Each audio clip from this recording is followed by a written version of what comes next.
నమస్కారం. కేనీ న్యూస్ కి స్వాగతం. రేవంత్ ప్రభుత్వంపై మాజీ మంత్రి కేటీఆర్ సంచలన వ్యాఖ్యలు చేశారు. చెరువును తాకట్టు పెట్టిన ఘనత రేవంత్ సర్కార్ కు దక్కుతుందని ఆరోపించారు. బీఆర్ఎస్ నేతలపై అక్రమ కేసులు పెడుతున్న పోలీస్ అధికారులపై సుప్రీంకోర్టుకు వెళ్తామని చెప్పారు. తప్పు చేస్తున్న పోలీస్ అధికారులు ఊచలు లెక్కపెట్టక తప్పదని కేటీఆర్ వార్నింగ్ ఇచ్చారు. తెలంగాణలో రాజకీయం ఆసక్తికరంగా మారుతోంది. హెచ్సియు భూముల వివాదం చుట్టూ రాష్ట్ర రాజకీయం సాగుతోంది. ఇదే సమయంలో ముఖ్యమంత్రి రేవంత్ రెడ్డి లక్ష్యంగా BRS party working president KTR కీలక వ్యాఖ్యలు చేశారు. రేవంత్ చేసిన 10,000 కుంభకోణం మీద తాము చెప్పింది నిజమైందని చెప్పారు. సుప్రీంకోర్టు సాధికార కమిటీ హెచ్సియు భూములపై ఆర్థిక పరమైన అవకతవకలు ఉద్దేశపూర్వకంగా చేసిన అరాచక పర్వంపై స్పెషలైజ్డ్ ఏజెన్సీ ద్వారా స్వాతంత్ర దర్యాప్తు బృందాన్ని ఏర్పాటు చేయాలని నివేదిక ఇచ్చిందని చెప్పారు. ఈ వ్యవహారంలో ఈ 10,000 కోట్ల కుంభకోణం బయటకు రావాలంటే రేవంత్ రెడ్డి ప్రభుత్వంపై ఆర్బీఐ కూడా దర్యాప్తు చేయాలని డిమాండ్ చేశారు. సుప్రీంకోర్టు ఆదేశాలు ప్రజాస్వామ్యాన్ని కాపాడేలా ఉన్నాయన్నారు. హెచ్సియు భూముల కోసం పోరాడిన విద్యార్థులు, సామాజికవేత్తలకు సెంట్రల్ ఎంపవర్ కమిటీ హృదయపూర్వక ధన్యవాదాలు తెలిపారు. 10,000 కోట్ల కుంభకోణం బయటకు రావాలంటే పూర్తి స్థాయి విచారణ జరగాలని కేటీఆర్ పేర్కొన్నారు. ప్రధాని మోదీ రాష్ట్రంలో ఆర్ఆర్ ట్యాక్స్ నడుస్తుందన్నారు. కానీ ఇంతవరకు చర్యలు తీసుకోలేదని వ్యాఖ్యానించారు. సెంట్రల్ వర్సిటీ భూముల్లోకి ప్రభుత్వం బుల్డోజర్లను పంపి విధ్వంసం సృష్టిస్తోందని మోదీ చెప్పారన్నారు. హెచ్సియు భూములపై రేవంత్ చేసిన కుంభకోణంపై మోదీ విచారణకు ఎందుకు ఆదేశించడం లేదని ప్రశ్నించారు. రేవంత్ రెడ్డికి అనుకూలంగా వ్యవహరిస్తున్న అధికారులు, పోలీసులపై సుప్రీంకోర్టుకు వెళ్తామని వెల్లడించారు. అహంకారంతో, అధికార మదంతో విర్రవీగి మేము నియంతలం, మేము చక్రవర్తులం, మేము రారాజులం అని ఎవరైనా భావిస్తే ప్రజాస్వామ్యంలో దానికి తావులేదు. ఈ దేశంలో ఉండే 4 స్తంభాల్లో, ప్రజాస్వామ్యానికి మూల స్తంభాలైన 4 స్తంభాల్లో ఒకటైన న్యాయ వ్యవస్థ ఇంకా అన్ని గమనిస్తూనే ఉన్నది, అన్ని అవగాహన చేసుకుంటూనే ఉన్నది.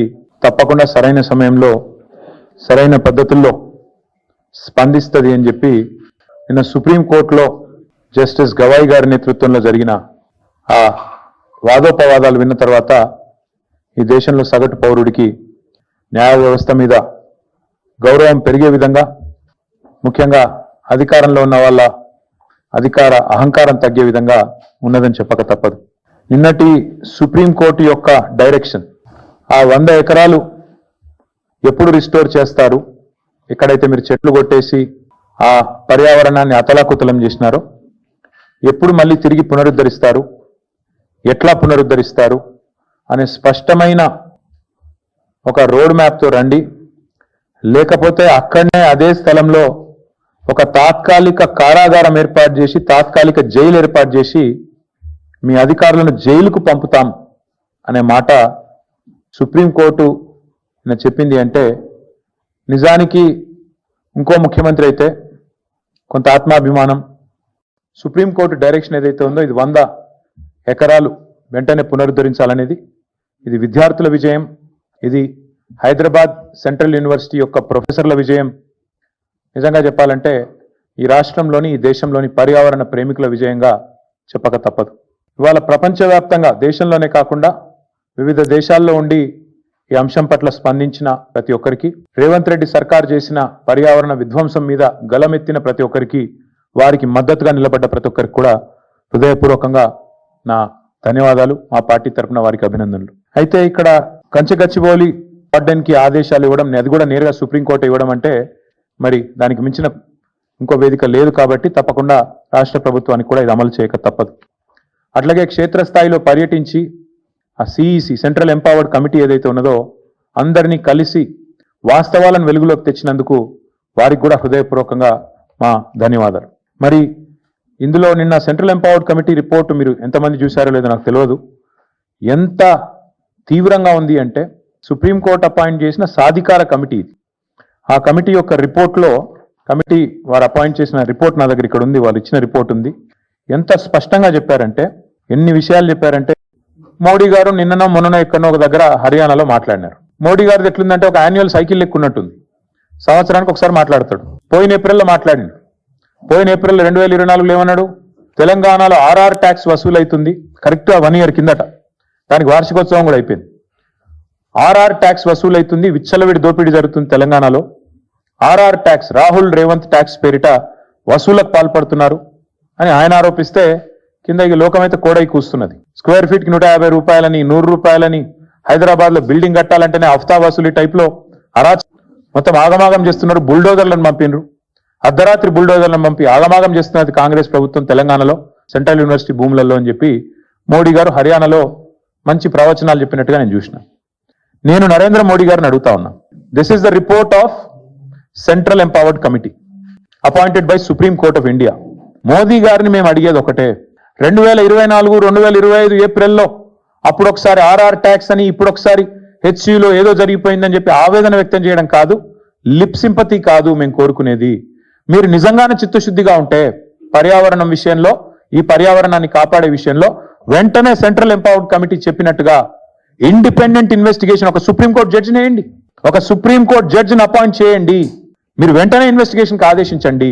లేదా మీ చేతిలో ఉన్న సంస్థలు ఆర్బీఐ ఉంది, ఎస్ఎఫ్ఐఓ ఉంది, సివిసి ఉంది, సిబిఐ ఉంది, investigation agency of your choice. We demand answers from central government, union government. You come forward. Bhubharati చట్టంపై జిల్లాలోని ప్రజలకు అవగాహన కల్పించడానికి ప్రతి మండలంలో సదస్సులు నిర్వహిస్తున్నామని కామారెడ్డి కలెక్టర్ ఆశీష్ సంగ్వాన్ అన్నారు. భూధార్ కార్డుల జారీ, రైతులకు ఉచిత న్యాయ సహాయం అందించడం జరుగుతుందన్నారు. ఈ చట్టంలో ఏమైనా అభ్యంతరాలు, అనుమానాలు ఉంటే నివృత్తి చేసుకోవచ్చని సూచించారు. కామారెడ్డి జిల్లాలో భూభారతి చట్టంపై నేటి నుండి అవగాహన సదస్సులను ప్రారంభించారు. ఇందులో భాగంగా పల్వంచ, మాచారెడ్డి రైతు వేదికల్లో నిర్వహించిన అవగాహన సదస్సులలో కలెక్టర్ ఆశీష్ సంగ్వాన్ పాల్గొన్నారు. సందర్భంగా కలెక్టర్ మాట్లాడుతూ భూభారతి చట్టం ఏప్రిల్ 14 నుండి ప్రారంభించడం జరిగిందని తెలిపారు. చట్టంపై ప్రజలకు, రైతులకు అవగాహన కల్పిస్తున్నామని చెప్పారు. ధరణి స్థానంలో భూభారతి, భూమి హక్కుల చట్టం తీసుకురావడం జరిగిందన్నారు. ఇందులో అన్ని రకాల అప్లికేషన్స్ ఉన్నాయని, హక్కుల రికార్డులలో తప్పుల సవరణ చేసుకోవచ్చని తెలిపారు. రిజిస్ట్రేషన్, మ్యూటేషన్ చేయడానికి ముందు భూముల సర్వే, పెండింగ్, సాదా బైనామా దరఖాస్తుల పరిష్కారం జరుగుతుందన్నారు. 2014 జూన్ 2 కంటే ముందు గ్రామీణ ప్రాంతాల్లో వ్యవసాయ భూమిని సాదా బైనామా ద్వారా కొనుగోలు చేసి గడిచిన 12 ఏళ్లుగా అనుభవంలో ఉంటూ క్రమబద్ధీకరణ కోసం రైతులు పెట్టుకున్న దరఖాస్తులపై ఆర్డీఓలు విచారణ చేసి అర్హత ఉన్న వారి నుండి ప్రస్తుత రిజిస్ట్రేషన్, స్టాంప్ డ్యూటీ వసూలు చేసి సర్టిఫికేట్ జారీ చేస్తారని తెలిపారు. వాటిని రికార్డులలో నమోదు చేసి పట్టాదారు పాస్ పుస్తకం ఇస్తారని చెప్పారు. వారసత్వంగా వచ్చిన భూములకు మ్యూటేషన్ చేసే ముందు నిర్ణీత కాలంలో విచారణ, పాస్ పుస్తకాలలో భూమి పటం, భూముల సమస్యలు పరిష్కారానికి 2 అంచెల అప్పీల్ వ్యవస్థ ఉంటుందని పేర్కొన్నారు. ఇప్పుడు ఏమేమి చేంజెస్ ఉన్నాయి అది అవగాహన కల్పించడానికి ఈ మీటింగ్ పెట్టడం జరిగింది. సో ఈరోజు మీకు ఒక ప్యాంప్లెట్ కూడా ఇవ్వడం జరుగుతుంది. ప్యాంప్లెట్లో ఏమేమి మేజర్ చేంజెస్ ఉన్నాయి భూభారతిలో ఆ డీటెయిల్స్ కూడా ఉన్నాయి. తర్వాత మెయిన్గా చూస్తే ముఖ్యంగా అన్ని అప్లికేషన్స్ ఇప్పుడు ఎంక్వైరీ చేసి డిస్పోజ్ చేయాల్సి వస్తుంది. సో రికార్డింగ్ అథారిటీ ఇప్పుడు తహసీల్దార్ అండ్ ఆర్డీఓ ఉంటారు. అంటే మోస్ట్ అప్లికేషన్స్ వాళ్ళే డిస్పోజ్ చేస్తారు. ఫస్ట్ లెవెల్లో మ్యూటేషన్, సక్సెషన్ చాలా మంది తహసీల్దార్ డిస్పోజ్ చేస్తారు. తర్వాత సాదా బైనామా, స్పెషల్ టైప్ మ్యూటేషన్ ఉంటే ఆర్డీఓ గారు డిస్పోజ్ చేస్తారు. సో మేజర్ చేంజ్ ఏంటంటే ఇప్పుడు ఖచ్చితంగా నోటీస్ ఇవ్వాలి. ఎవరైనా అప్లికేషన్ పెడితే తహసీల్దార్ కానీ అపీల్ ప్రొవిజన్ కూడా వచ్చింది. ఇంతకుముందు అపీల్ ప్రొవిజన్ లేదు. ఇప్పుడు ఒక తహసీల్దార్ ఆర్డర్తో డిసాటిస్ఫైడ్ ఉంటే ఆర్డీఓ లెవెల్ ఆర్డీఓకి అపీల్ చేస్తూ తర్వాత కలెక్టర్. కామారెడ్డి జిల్లాలో కూడా లింగంపేట మండలం సెలెక్ట్ అయింది. అన్ని మండలంలో ఈ అవగాహన సదస్సులు పెడుతున్నాము. కేసులు ఇప్పుడు రావు. బికాజ్ తహసీల్దార్ మళ్ళీ నోటీస్ ఇవ్వాలి, ఒబ్జెక్షన్ తీసుకోవాలి, స్పీకింగ్ ఆర్డర్ ఇవ్వాలి. అది ఒక మేజర్ చేంజ్ అవుతుంది. తర్వాత ఎప్పుడైతే అబ్జెక్షన్స్ రాని ప్లేస్ లో అయితే రెగ్యులర్ ఇందాక చెప్పిన ప్రొసీజర్ ప్రకారం మనం ఫాలో అవుతాము. మీ అందరికీ నమస్కరించి చాలా సంతోషిస్తున్నా సార్. రైతులందరూ మీరు ఏది సాదా సదవైన అప్లై చేసిన వాళ్ళు మాత్రం తొందర పడకుండా రేపే అని అనుకుంటా కొంచెం మెల్లమెల్ల నెమ్మదిగా పోయి పాల్వంచ మండలంలో ఈ అవగాహన సదస్సులు ఏర్పాటు చేయడం జరిగింది. సో మెయిన్ చేంజెస్ ఏమేమి ఉన్నాయి, కొంచెం ఈజీ ప్రాసెస్ చేయడం జరిగింది. ఇంతకుముందు ధర్మీలో 33 మాడ్యూల్స్ ఉన్నాయి, ఇప్పుడు ఓన్లీ 6 మాడ్యూల్స్ ఉంటాయి భూభారతి కింద. తర్వాత తహసీల్దార్ అండ్ ఆర్డీఓ ని ల్యాండ్ రికార్డింగ్ అథారిటీగా అపాయింట్ చేయడం జరిగింది. So most applications resolution tahsildar and RDO level వరకు ఉంటాయి. అండ్ ఇంతకుముందు ఏమేమి అబ్జర్వేషన్స్ ఉన్నాయి, కొన్ని కేసెస్లో సివిల్ కోర్ట్కి వెళ్ళాలి, అట్లా ఎండోర్స్మెంట్స్ ఆర్డర్స్ ఇవ్వడం జరిగినాయి. సో ఇప్పుడు భూభారతిలో తహసీల్దార్ లేకపోతే ఆర్టీఓ డీటెయిల్గా వెరిఫై చేయాలి, ఫస్ట్ నోటీస్ ఇవ్వాల్సి వస్తుంది అన్ని ఎఫెక్టెడ్ అందరు. తర్వాత ఆబ్జెక్షన్స్ తీసుకోవాలి, అవసరం ఉంటే ఫీల్డ్ ఎంక్వైరీ చేయాలి, ఎవిడెన్స్ రికార్డ్ చేయాలి, ఓరల్ అండ్ రిటర్న్. తర్వాత అన్ని ఎవిడెన్స్ నుంచి మ్యారిట్లో స్పీకింగ్ ఆర్డర్ ఇవ్వాలి. సో అది ఒక మేజర్ చేంజ్ ఉంది. తర్వాత ఎవరైనా రాష్ట్ర ప్రభుత్వం ప్రతిష్టాత్మకంగా ప్రవేశపెట్టిన భూభారతి నూతన ఆర్ఓఆర్ చట్టం భూవిధాన శాశ్వత పరిష్కారానికి ఎంతగానో దోహదపడుతుందని నిజామాబాద్ కలెక్టర్ రాజీవ్ గాంధీ హనుమంతు అన్నారు.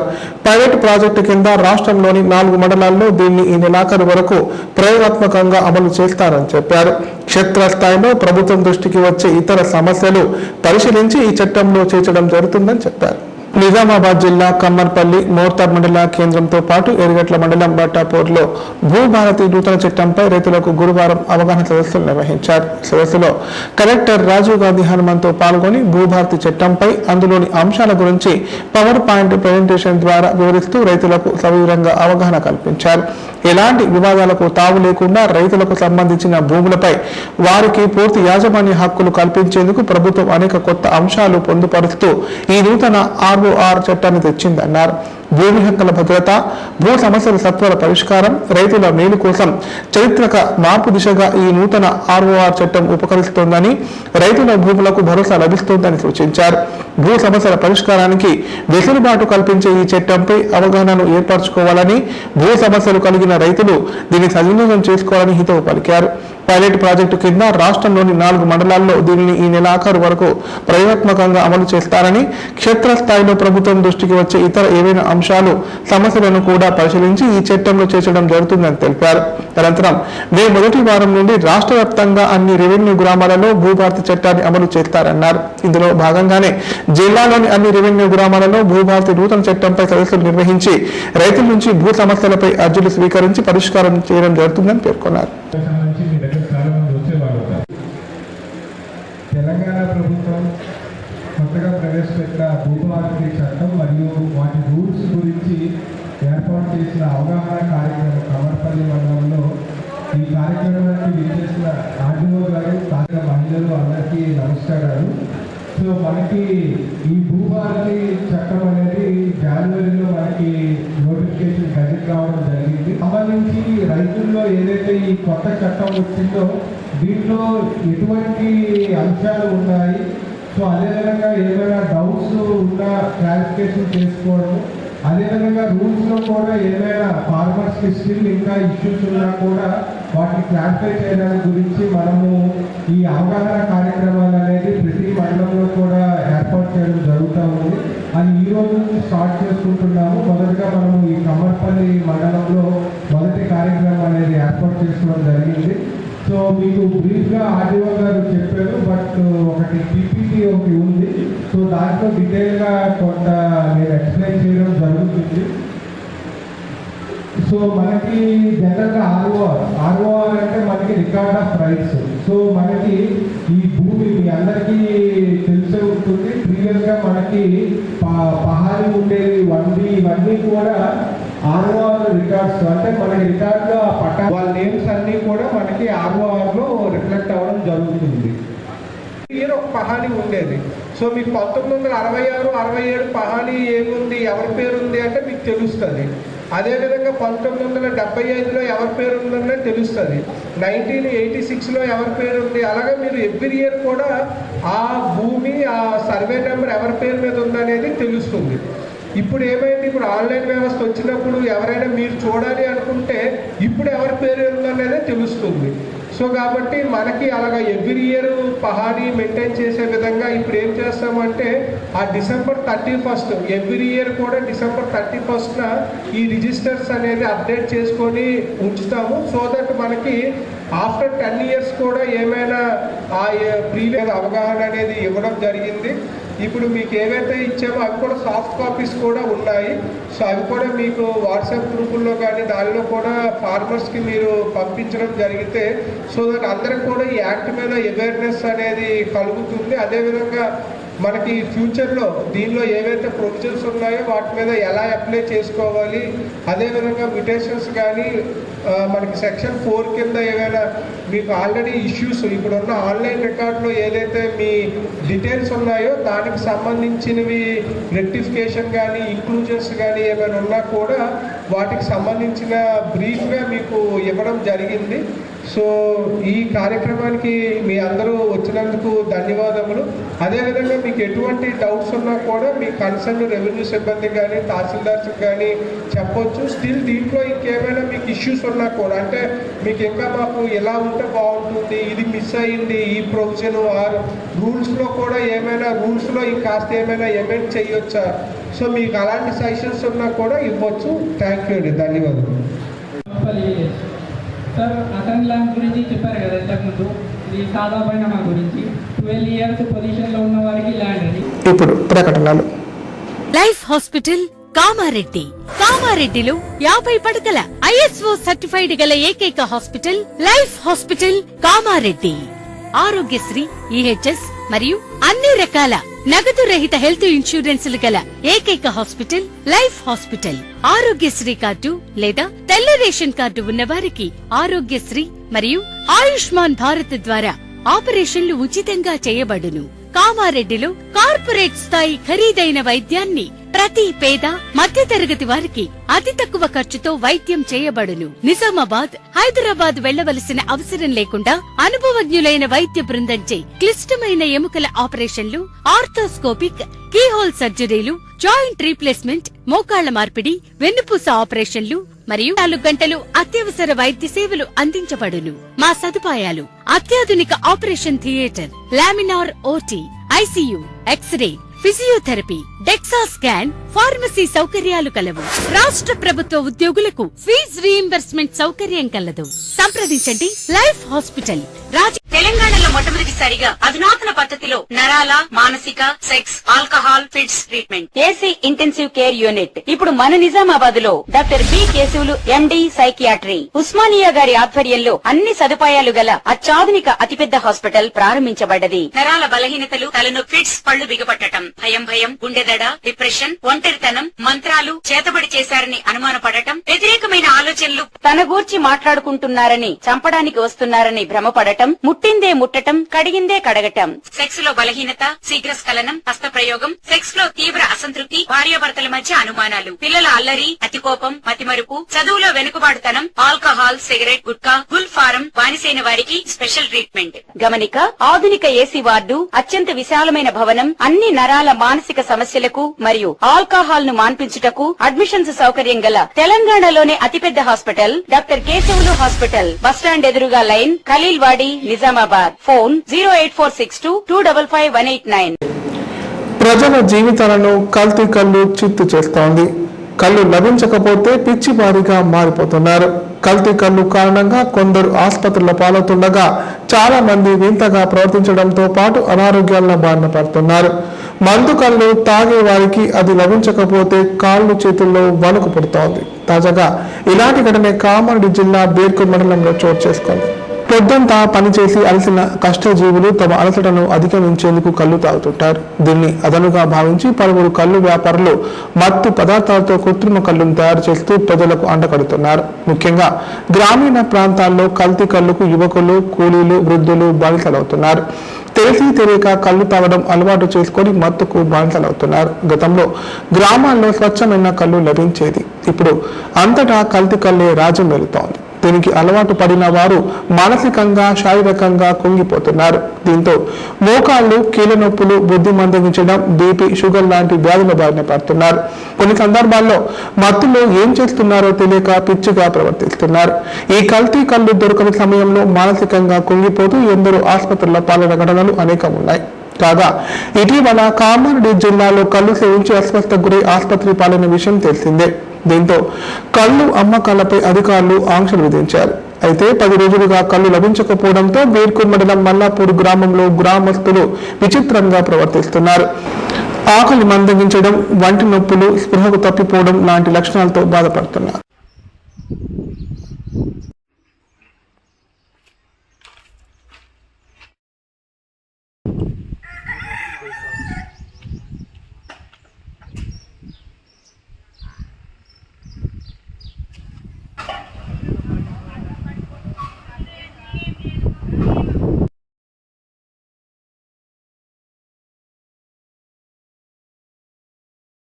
గిరగిర తిరిగంటే కాయదెదురని అనుకుంటున్నాయి. పని చేస్తే పని చేయరాకొచ్చింది.